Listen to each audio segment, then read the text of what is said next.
System લગભગ મધ્યપ્રદેશ સુધીમાં આવી આગળ વધશે. બંગાળ ઉપસાગરમાં જે સિસ્ટમ લો પ્રેશર બની હતું એ સિસ્ટમ, અને આ સિસ્ટમના કારણે દક્ષિણ મહારાષ્ટ્રના ભાગમાં વરસાદ થવાની શક્યતા રહેશે. આ ઉપરાંત ઉત્તર ગુજરાતના ભાગમાં વરસાદ થવાની શક્યતા રહેશે. પાટણ, સમી, હારીજના ભાગમાં વરસાદ થવાની શક્યતા રહેશે. મહેસાણાના ભાગમાં વરસાદ થવાની શક્યતા રહેશે. ઉત્તર ગુજરાતના કેટલાક ભાગમાં ભારે વરસાદ થવાની શક્યતા રહેશે. બનાસકાંઠાના ભાગમાં વરસાદ થવાની શક્યતા રહેશે. દાંતાના ડુંગરાળ ભાગમાં વરસાદ થવાની શક્યતા રહેશે. આ ઉપરાંત અરવલ્લીના ભાગોમાં વરસાદ થવાની શક્યતા રહેશે. સાબરકાંઠાના ભાગમાં વરસાદ થવાની શક્યતા રહેશે.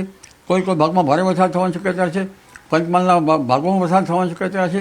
કોઈ ભાગમાં અતિભારે વરસાદ થવાની શક્યતા રહેશે. આ ઉપરાંત મધ્ય ગુજરાતના ભાગોમાં વરસાદ થવાની શક્યતા રહેશે. પેટલાદ, આણંદ, કપડવંજ, ખેડા વગેરે ભાગોમાં વરસાદ થવાની શક્યતા રહેશે. ખંભાત વગેરે ભાગોમાં વરસાદ થવાની શક્યતા રહેશે. ભરૂચ, જંબુગામ વગેરે ભાગોમાં વરસાદ થવાની શક્યતા રહેશે. મહીસાગરના ભાગોમાં વરસાદ થવાની શક્યતા રહેશે. કોઈ ભાગમાં ભારેથી અતિભારે વરસાદ થવાની શક્યતા રહેશે. આ ઉપરાંત સુરતના ભાગોમાં જ્યાં વરસાદ ઓછો છે ત્યાં પણ વરસાદ થવાની શક્યતા રહેશે. દક્ષિણ ગુજરાતના ભાગોમાં વરસાદ થવાની શક્યતા રહેશે. દક્ષિણ ગુજરાતના કેટલાક ભાગમાં અતિભારે વરસાદ થવાની શક્યતા રહેશે. જેના કારણે તાપી નદીનું જળસ્તર વધી શકે છે. નર્મદાના તળાવ વિસ્તારમાં થતાં નર્મદા બંધની ઊંચાઈ વધી શકે છે, અને લગભગ નર્મદા બે કાંઠે થવાની શક્યતા રહેશે. સાબરમતી નદીનું જળસ્તર વધી શકે છે.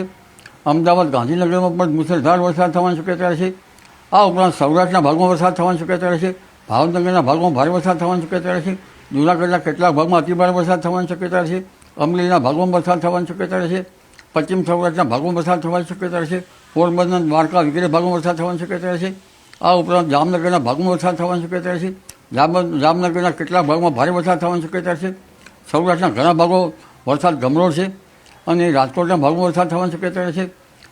મોરબી, સુરેન્દ્રનગર, હળવદ, ધાંગધ્રા, થાન, ચોટીલા વગેરે ભાગોમાં વરસાદ થવાની શક્યતા રહેશે. કોઈ ભાગમાં ભારે વરસાદ થવાની શક્યતા રહેશે. સૌરાષ્ટ્રના ભાગોમાં લગભગ ક્યાંક ઓછો વરસાદ થઈ શકે, પરંતુ સામાન્ય રીતે 3 ઇંચથી 6 ઇંચ કે 8 ઇંચ જેવો વરસાદ થવાની શક્યતા રહેશે. અને ગુજરાતના કોઈ ભાગમાં 10 ઇંચ જેવો વરસાદ ખાબકી શકે છે. તે બાદ બીજી એક સિસ્ટમ બંગાળ ઉપસાગરમાં મજબૂત બનીને તારીખ 14થી 18માં આવશે. આ સિસ્ટમ પર ગુજરાતના ઘણા ભાગોમાં સારો વરસાદ લાવવાની શક્યતા રહેશે. અને ત્યારબાદ લગભગ ચોમાસાની વિદાય 15મી સપ્ટેમ્બર આસપાસ કેટલાક ભાગોમાં થતી હોય છે, જેમ કે જમ્મુ કાશ્મીર અને રાજસ્થાનના કેટલાક ભાગમાં કદાચ જો સિસ્ટમો ચાલુ રહે તો વરસાદની વિદાય મોડી પણ થઈ શકે. અને 30મી સપ્ટેમ્બર આસપાસ રાજ્યના ઘણા ભાગોમાંથી વરસાદની વિદાય થતી હોય છે. આમ છતાં ઓક્ટોબરની શરૂઆત સુધીમાં વરસાદ રહેવાની શક્યતા રહેશે. નવરાત્રિના ભાગોમાં છૂટાછવાયા ભાગોમાં વરસાદ થવાની શક્યતા રહેશે. 27 સપ્ટેમ્બરથી 5 ઓક્ટોબર વચ્ચે ગાજવીજ સાથે વરસાદ થવાની શક્યતા રહેશે.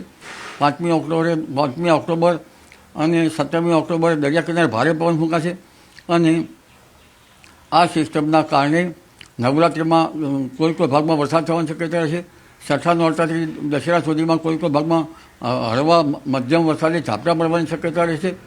અને તારીખ 7-11થી લગભગ દક્ષિણ ભારતમાં ભારેથી અતિભારે વરસાદ થવાની શક્યતા રહેશે. અને આ વરસાદની સિસ્ટમના કારણે ગુજરાતના ભાગોમાં પણ વાદળવાયુ કે હવામાનમાં પલટો આવી શકે છે, અને માવઠું થઈ શકવાની શક્યતા રહેશે.